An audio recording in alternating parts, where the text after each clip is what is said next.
30 నిమిషాలలో నొప్పి లేకుండా వేడికోస్ వెయిన్ చికిత్స. ఆవేశ హాస్పిటల్, హైదరాబాద్. నమస్తే, welcome to India's largest digital media network Suman TV. నేను మీ కీర్తి. నాతో పాటు ప్రముఖ ఆధ్యాత్మికవేత్త డాక్టర్ అనంతలక్ష్మి అమ్మగారు ఉన్నారు. నమస్తే అమ్మా. నమస్తే తల్లి. అమ్మ, పెళ్లిలో మంగళసూత్రాలు పసుపు దడానికి ఎందుకు కడతారు? సూత్రం అంటే దారం అని అర్థం. దారమే కాదు, ఒక ప్రిన్సిపల్ అని అర్థం. మన లెక్కల్లో వాటిల్లో ఏ సూత్రం ప్రకారం దీన్ని సాల్వ్ చేస్తామని అడుగుతాం కదా.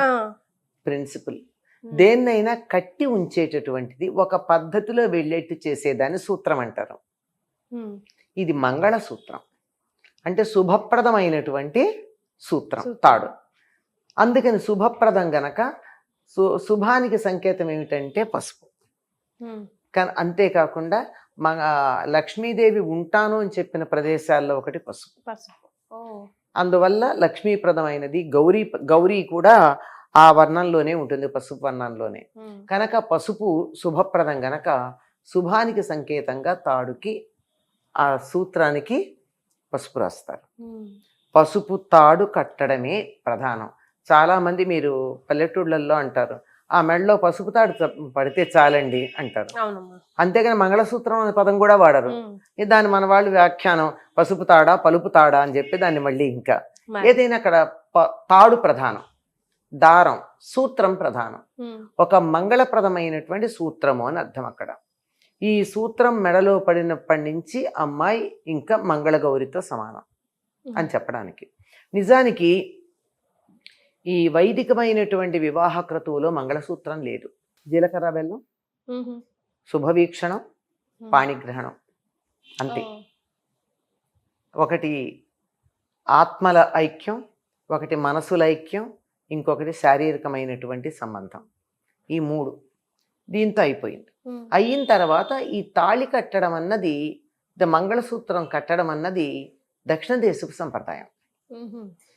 మనకి మహారాష్ట్రలో ఉంది, ఆంధ్ర ప్రాంతంలో ఉంది.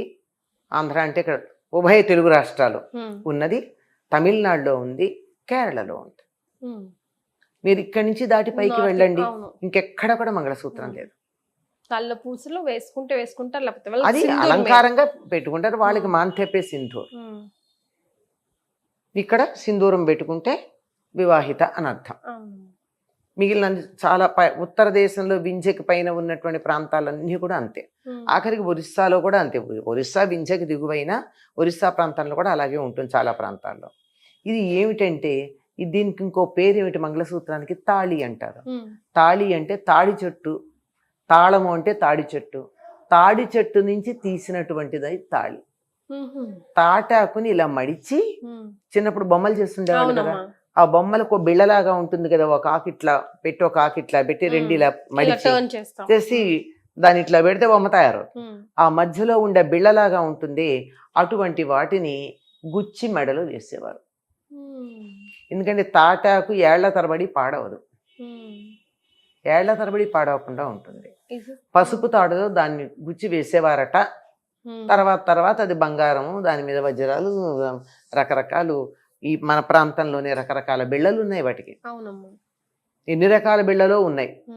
రావాకులాగా ఉండేవి, గుండ్రంగా ఉండేవి, మధ్యలో ఎత్తుగా ఉండేవి, చుట్టూ నగిషీలు ఉండేటటువంటివి. ఇక మన తమిళనాడుకి వెళ్ళినట్టయితే అవి భిన్నంగా ఉంటాయి. ఇలా రివర్స్ లో శూలంలాగా ఉంటాయి. ఇట్లా ఒక ప్రాంతానికి ఒక్కొక్కటి. ఇంకో గమ్మత్తు తెలుసా మీకు, కొన్ని ఇతర ధర్మాల వాళ్ళు కూడా వారి సంప్రదాయానికి సంబంధించిన గుర్తును మంగళసూత్రంగా కట్టుకుంటారు. మతం మారినా గానీ మంగళసూత్రం మారలా. అంటే వేసే బిళ్ళ మారుతుంది అంతే, ఆ బిళ్ళ ఆకృతి మారుతుంది అంతే తప్ప ఇది మారదు. ఇలా పెట్టుకునేటటువంటి సిద్ధాంతం ఉంది. ఏమిటి, ఎందుకు ఇది? దీనికి ఒక మంత్రం లాంటి శ్లోకం ఉంది. మాంగళ్యం తంతునానేన మమ జీవన హేతున కంఠే బధ్నామి సుభగే త్వంజీవ శరదశతం. నీ మెడలో నేను ఈ మంగళ సూత్రాన్ని, శుభప్రదమైనటువంటి తాడును కడుతున్నా.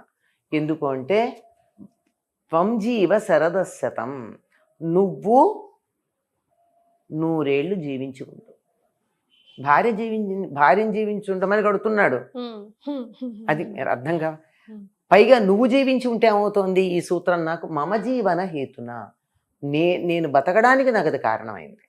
భార్య లేకపోతే ఉండలేడండి. ఇప్పుడు ఆదర్శప్రాయంగా అన్యోన్యంగా ఉండే దంపతులు ఉంటే భార్య పోతే భర్త బతకడం చాలా కష్టం అమ్మ. భర్త పోతే భార్య ఎలాగో అలా ఈడుస్తుంది జీవితాన్ని. చాలా డిపెండెంట్. పై కబుర్లు చెప్తారు కానీ చాలా డిపెండెంట్ మగవాళ్ళు భార్య మీద. కనీసం తిట్టడానికైనా ఓ మనిషి ఉండాలనుకుంటారు. ఊళ్ళో వాళ్ళని తిరిగితే ఊరుకోరు కదా, దానికోసమైనా.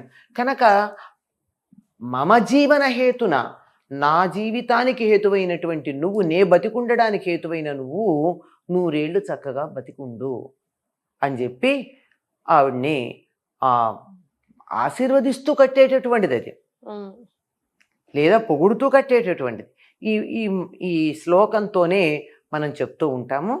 ఇది ఈ ప్రాంతానికి సంబంధించినటువంటి, ఇందులో ఉన్న మంగళ సూత్రం ఏదైతే ఉందో, శుభప్రదమైనటువంటి తాడు లేక శుభప్రదమైన సిద్ధాంతం ఏదైతే ఉందో, నువ్వు బాగుంటే నేను బాగుంటాను అని చెప్పేది ఏదైతే ఉందో అది శుభప్రదం అవునా కదా?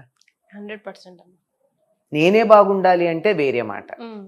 నేను బాగుండడానికి నువ్వు కారణం, అందువల్ల నువ్వు బాగుండాలి అని కోరుకోవడం. ఇక్కడ భార్యతో కోరుకున్నది ఎక్కడైనా ఉండడం. ఇదే మనకి పోతనామాచ్యుల వారు, పాపం వాళ్ళకి లేదు కానీ మా తెలుగు వాళ్ళని చేసేసి శివపార్వతుల గురించి చెప్తారు. మృంగెడివాడు విభుండని మృంగెడిది గరళమనియు మేలని ప్రజకు మృంగుమనే సర్వమంగళ మంగళ సూత్రంబునెంత మది నమ్మినదో. హాలాహలం మింగడానికి సిద్ధపడినటువంటి శివుడు భార్య వంక చూశాట. ఎందుకంటే ప్రాణాపాయకరమైనటువంటి పద్ధతులు చెయ్యాలంటే భార్య అనుమతి కావాలి. రిస్క్కి భార్య అనుమతి లేనిదే చేయకూడదు. చివరికి భోజనానికి ఇంటికి ఎవరన్నా పిలుస్తున్నా భార్యకి చెప్పి చెయ్యాలి. మన ధర్మశాస్త్రాలు మర్చిపోయాం మనం. అందువల్ల ఆడవాళ్ళని అణగదొక్కారని కబురు చెప్పమంటే చెప్తాం కానీ అసలు మనకున్న హక్కులు వినియోగించుకోవడం చేతకాని వాళ్ళం.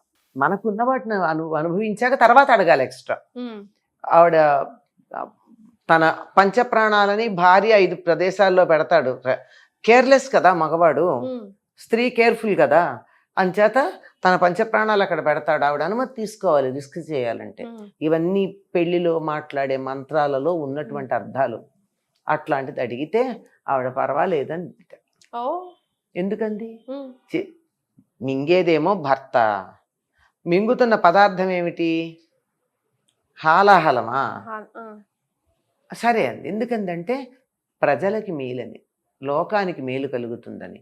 లోకాలకి మేలు కలిగి భర్త పోతే ఆవిడికి నమ్మకం, మంగళసూత్రం మీద నమ్మకం ఉంది ఆవిడికి. నా మెడలో కట్టిన మంగళసూత్రం ఎంత గొప్పదంటే నా భర్త విషం మింగినా అతనికి ఏం కాదు అని నమ్మకం. మంగళసూత్రంబునెంత మది నమ్మినదో అని. అది తెలుగు వాళ్ళకదే దాక్షిణాత్యులకి మంగళసూత్రం మీద ఉన్న గౌరవాన్ని భాగవతంలో పోతనామాచ్యులు శివపార్వతులకు కూడా అప్లై చేసి రాసేసారు. అంత విశేషం అమ్మా మంగళసూత్రం అన్నది. థ్యాంక్ యూ సో మచ్ అమ్మా. సుమన్ టీవీలో మీ పర్సనల్ అండ్ బిజినెస్ ప్రమోషన్స్ కోసం కింది నెంబర్కి కాంటాక్ట్ చేయండి.